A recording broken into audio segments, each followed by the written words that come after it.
La station de lavage Automoto Jolissois Car Wash, située à Bomé-Calavi, vous présente la une du quotidien Matin Libre. Santé. Riposte contre la COVID-19. La DGMTN parle des actions menées par la structure. Mesdames et messieurs, bonjour. Telle est la manchette du quotidien Matin Libre dans sa livraison de ce jour. Bientôt 63 000 doses de vaccins convoyées au Bénin. Depuis le début de la pandémie du coronavirus, le gouvernement béninois reçoit l'accompagnement du réseau de téléphonie mobile MTN dans sa stratégie de riposte.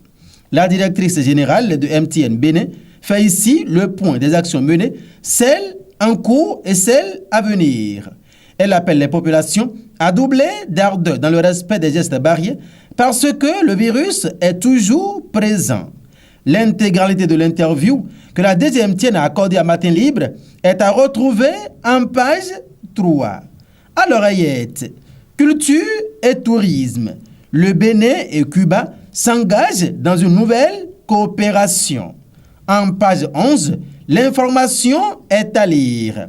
Polémique autour de l'installation des salles. La version de l'Absustep est à lire en page 10. Échange du ministre du Travail avec la CSTB. La grève reportée. En page 9, on pourra lire l'information. Après la victoire de Talon à la présidentielle, PRD, Moël Bénin, UDBN, quelle récompense? Une interrogation du quotidien Matin Libre qui introduit en page 2.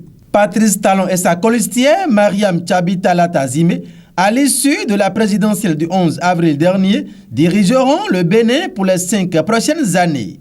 Ayant participé d'une manière ou d'une autre à cette victoire, les partis PRD, Moël Bénin et UDBN devront logiquement espérer un retour de l'ascenseur dans le cadre de la formation du prochain gouvernement. Mais à quelle hauteur seront-ils récompensés? C'est une interrogation et le quotidien Matin Libre a donné de plus amples détails en page 2. Formation en prise de son de tournage.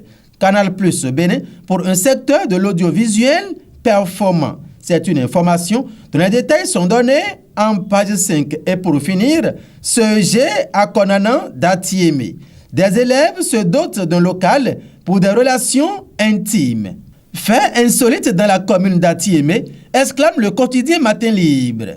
Selon les informations de l'ABP, 9 apprenants de la classe de terminale au collège d'enseignement général d'Akonana, arrondissement d'Atianou, auraient loué à l'insu de leurs parents une pièce dans laquelle ils tiendraient à la barbe des habitants des relations sexuelles. Selon la source, c'est un vieux habitant de la maison qui, dépassé par le désordre des apprenants, après avoir fait des remontrances et mises en garde, serait allé informer l'administration du collège de la forfaiture des élèves. Les 9 premiers identifiés sont aussitôt renvoyés le jeudi à laisser entendre la source. Joint samedi au téléphone, le directeur du collège Maxime Oga a confirmé le fait. À l'en croire, ces élèves se sont entendus pour prendre des chambres sans le consentement d'aucun de leurs parents pour faire du désordre aux heures de pause, selon, précise-t-il, ce qui m'est reporté. L'administration a renvoyé les premiers identifiés en leur demandant de revenir avec leurs parents pour tirer au clair l'affaire, a ajouté le directeur Maxime Oga, informe la BP. Une rencontre est donc prévue cette semaine entre l'administration du collège, le propriétaire de la chambre, la sécurité, les élèves fautifs et leurs parents selon la même source.